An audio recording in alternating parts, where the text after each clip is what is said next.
Diascofoot, miroir du football de la diaspora congolaise.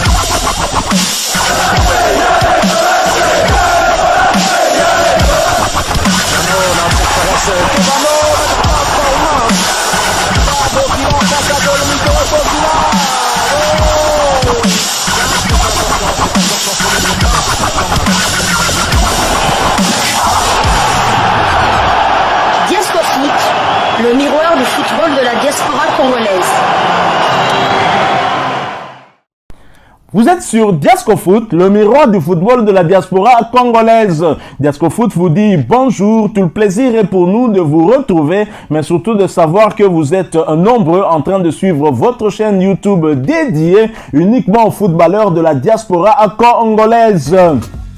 C'est l'heure d'échanger avec vous sur quelques informations qu'on a pu récolter pour vous concernant certains de nos internationaux. Ça peut être des binationaux aussi, dans le cadre du cahier des charges de cette chaîne YouTube Diascofoot, parce que nous sommes le miroir du football de la diaspora congolaise. Alors pour le numéro d'aujourd'hui, nous allons parler mercato.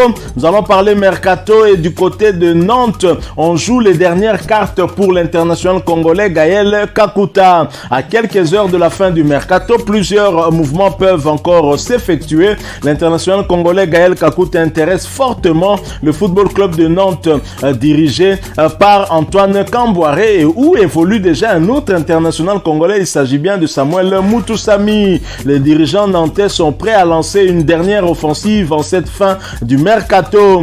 Comme le révèle la RMC, les Canaries veulent attirer un appui de taille pour leur entrejeu et Gaël Kakuta est ciblé pour épauler Ludovic Blas. Malgré la confiance de son entraîneur Frank Hayes, Gaël Kakuta, qui est dans la dernière année de son bail avec le Racing Club de Lens, pourrait retrouver son compatriote Samuel Mutusami au stade de la Beaujoire. Engagé en Ligue Europa, le club d'Antoine Kamboiré veut puiser deux Lensois, dont le meneur de jeu congolais de 31 ans. Les derniers moments de ce mercato estival risquent donc d'être très agités et on verra bien quelle sera la suite. C'est vrai que si Gaël Kakuta arrivait à accepter l'offre de Nantes et aller de ce côté-là, il va jouer à l'Europa League. Mais est-ce que Nantes peut jouer les premiers rôles, non seulement dans cette compétition européenne interclub, mais surtout en Ligue 1, le championnat français? On sait que Lens a bien débuté cette saison, occupé la 3e place, était parmi les 5 premiers depuis le début de ce championnat. J'espère en tout cas que Gaël Kakuta pourra faire le bon choix pour la suite de sa carrière. Alors on reste toujours dans le mercato où Christian Luyendama serait sur le point de quitter Galatasaray, mais en restant toutefois toujours en Turquie. Selon les informations d'Erdal Bozkurt, le défenseur central congolais devrait dans les prochaines heures s'engager en faveur de Kazim Passa, autre club de la ville d'Istanbul. Photomac avait de son côté fait savoir qu'un club belge pourrait formuler une offre de 3 millions début août. Une piste qui n'aura néanmoins pas abouti. Christian Luyendama évolue du côté de Galatasaray depuis 2019, lié au club jusqu'en juin 2024. Sa valeur marchande est quant à elle actuellement estimée à 2 millions d'euros. Les dirigeants de Galatasaray avaient de leur côté déboursé pas moins de 5 millions d'euros pour l'arracher des mains du Standard de Liège. Kazim Passa est dernier du championnat turc.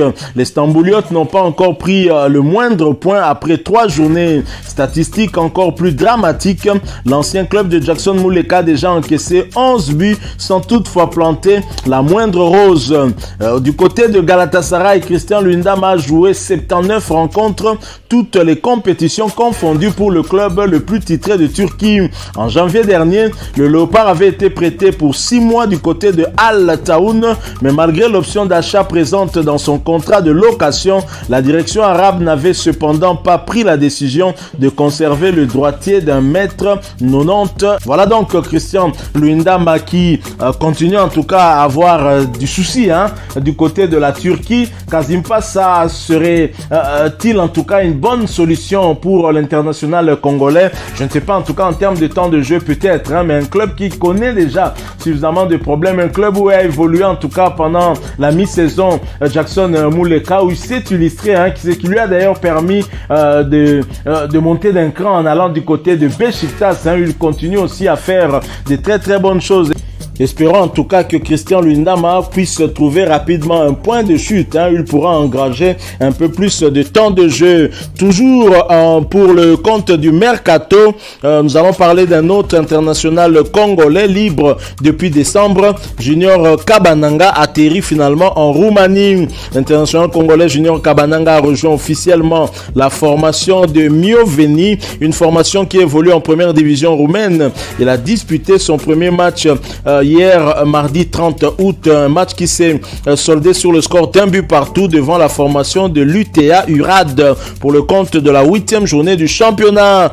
C'est une nouvelle qui arrive à la surprise générale parce que le club roumain lui-même n'a pas eu le temps de présenter l'attaquant international congolais qui est arrivé il y a 3 jours seulement. C'est une bonne nouvelle pour lui, ce qui lui permettra de se refaire après son départ de la Chine. L'ancien joueur de l'AS V-Club était libre après son départ du Suzhou Donggu, équipe évoluant en 2e division chinoise où il aura disputé 22 matchs pour 3 buts inscrits. Voilà donc toute l'actualité concernant le mercato des Congolais. On verra bien en tout cas ce qui pourra se passer. Nous allons donc boucler ces quelques news pour vous parler d'un autre joueur binational congolais qui s'est confié à un média belge. Nous allons donc parler de Nathan Ngoy et nous en parlons après cette courte pause. Diasco Foot, le miroir du football de la diaspora congolaise. Nathan Ngoy veut prendre de l'expérience, titre le média belge Foot News. Titulaire lors du déplacement à Courtrai, le jeune défenseur central du Standard de Liège, Nathan Ngoy, est accrédité d'un bon match. Le Standard s'est enfin un peu rassuré, lui qui était sur 2 défaites de rang. Après le match, Nathan Ngoy est revenu sur la rencontre. On devait réagir après la défaite à domicile face à Louvain. On se devait donc de remporter ce match face à Courtrai. Nous sommes restés concentrés et soudés du début à la fin du match.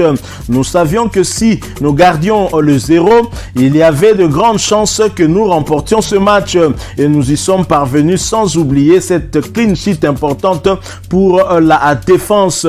Prendre de l'expérience, c'est ce que veut le jeune joueur d'origine congolaise. Je reviens de blessure et c'était important de prendre du rythme. Je suis vraiment satisfait, je me sens bien, mais je dois penser à la suite et continuer à m'améliorer. Si c'est décevant d'avoir joué avec les U23 en Challenge Pro League, pas du tout. Le plus important, c'était de garder le rythme. Et je connais les joueurs car j'ai joué longtemps avec eux, que ce soit en D1A ou en D1B. Je veux jouer et prendre de l'expérience. Voilà donc le jeune joueur binational congolais. C'est en tout cas ce qu'il veut faire. Et nous espérons en tout cas qu'il pourra réaliser son objectif. Et acquérir de l'expérience, c'est aussi jouer beaucoup de rencontres si on lui fait confiance en le titularisant dans cette défense des Rouges. J'ose croire qu'il pourra en tout cas s'améliorer un peu plus. Voilà, nous sommes arrivés à la fin de ce sujet. Si vous l'avez aimé, n'hésitez pas à nous laisser un maximum de j'aime. N'hésitez pas non plus à partager avec nous votre opinion. Si vous en avez une par rapport au sujet que nous venons de vous proposer, laissez-la nous à travers un commentaire. Abonnez-vous si vous êtes nouveau ou ancien que vous ne vous êtes pas encore abonné sur cette chaîne Diasco Foot parce que nous sommes le miroir du football de la diaspora congolaise. Et n'oubliez pas qu'en vous abonnant apparaîtra une petite cloche de notification. Cliquez dessus pour ne plus rien manquer des prochaines vidéos que nous allons vous proposer. Encore une fois, merci à vous, avec espoir de vous retrouver très bientôt avec un autre sujet d'actualité. En attendant, portez-vous bien et Diasco Foot vous dit au revoir.